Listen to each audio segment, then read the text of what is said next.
Welcome to Corelogic's update on housing market conditions for June 2018, brought to you by First National Real Estate.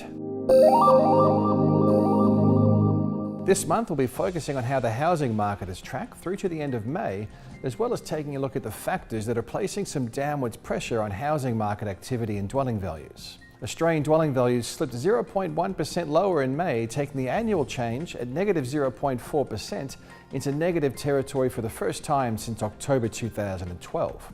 In a sign that the housing market is becoming more entrenched in a downturn, May marked the 8th consecutive month-on-month fall since the national market peaked in September last year, taking the cumulative decline in dwelling values to 1.1% through to the end of May 2018. The negative headline growth rate is attributable to weakening housing market conditions across the capital cities, led by Melbourne and Sydney, where previously capital gains were nation-leading. Sydney and Melbourne comprise approximately 60% of Australia's housing market by value and about 40% by number, so the performance of these two cities has a larger effect on the headline market performance. With housing affordability remaining a challenge in the larger cities, demand is naturally transitioning to the medium and high density sector, where the market entry point is typically more affordable and housing stock is often more strategically located along the transport spines and close to major working nodes. This broader demand base has seen unit markets in Sydney and Melbourne outperforming the detached housing sector, despite the significant number of units that have been built over the recent years. Most other cities where affordability constraints aren't as pressing continue to see house values outperform the unit sector. The combined regional markets have helped to offset a broader decline, with dwelling values consistently rising outside of the capital cities, albeit at a much lower pace relative to the growth seen in Sydney and Melbourne over the previous growth phase. The combined regional markets index nudged 0.2% higher over the month to reach a new record high in May. Across the regional markets, Geelong maintained its position as the best performing area outside of the capital cities, with dwelling values up 10.2% over the past 12 months. Across the top 10 performing regional markets, it's a mix of satellite cities such as Geelong, Ballarat and Newcastle, as well as lifestyle markets such as the Sunshine Coast, the Southern Highlands in New South Wales and Shoalhaven and Coffs Harbour.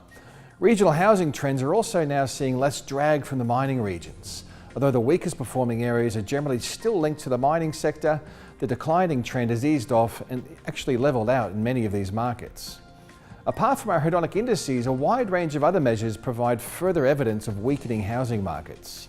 Advertised stock levels have been trending higher across the capital cities, up 4.2% on a year ago, once again being driven by Sydney, where advertised listing numbers are 20.4% higher than a year ago, and in Melbourne, where stock levels are almost 8% higher. Every other capital city has actually seen an overall reduction in advertised listing numbers. More listings on the market means more choice and less urgency for buyers. This lack of urgency is also evident in auction clearance rates, which have consistently trended lower since the middle of last year.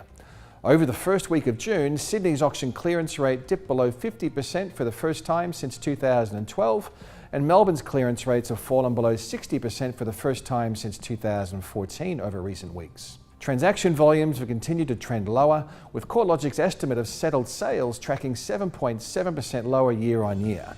While this figure will revise higher as off-the-plan sales move through to settlement, it's clear that activity has reduced substantially since the first round of macroprudential policies were announced back in December 2014. In Sydney, dwelling values have been falling since July last year. Market conditions have favoured sellers for much of the past 6 years. However, increased stock for sale and slower selling times means that buyers are now well and truly back in the driver's seat.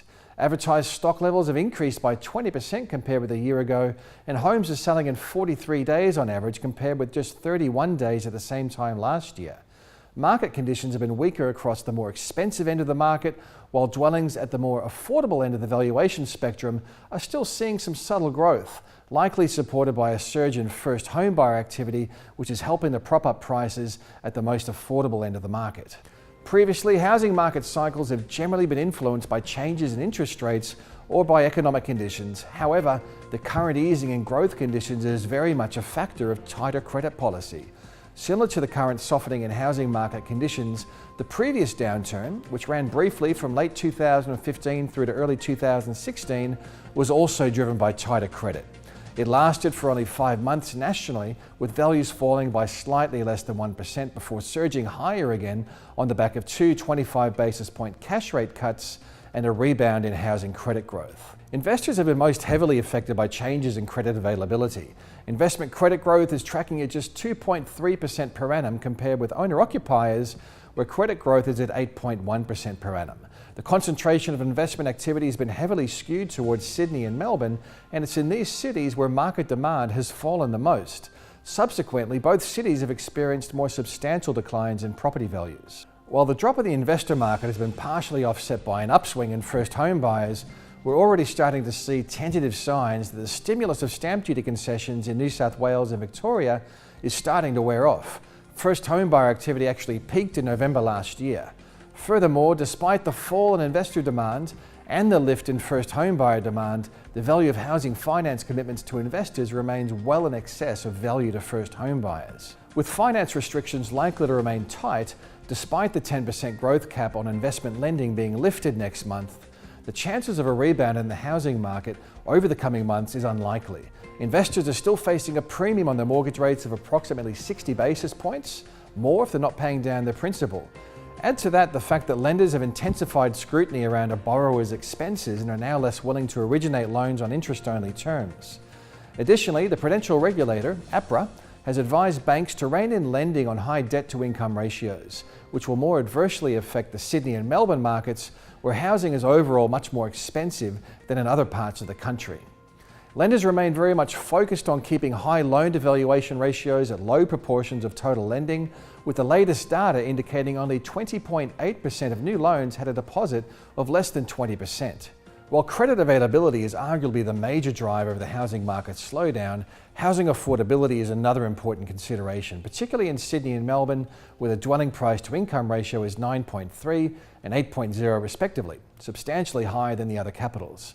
With dwelling values so high relative to household incomes and little in the way of income growth, saving for a deposit and funding high transactional costs are likely to be more challenging than actually servicing a mortgage for many prospective buyers.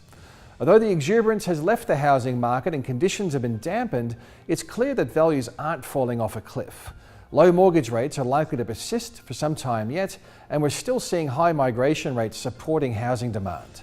Although lower dwelling values will erode household wealth to some extent, falling home values will help to ease the affordability burden that's plagued the previously hot markets of Sydney and Melbourne.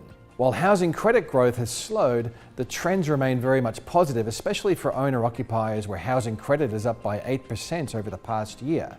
Although the outlook for housing markets remain one where the headline trends are likely to remain negative, we certainly don't see dwelling values falling significantly. With the market changing so rapidly, it's important to keep up to date with the latest trends, facts and figures. The most up-to-date and comprehensive research can be found at the Corelogic website at www.corelogic.com.au.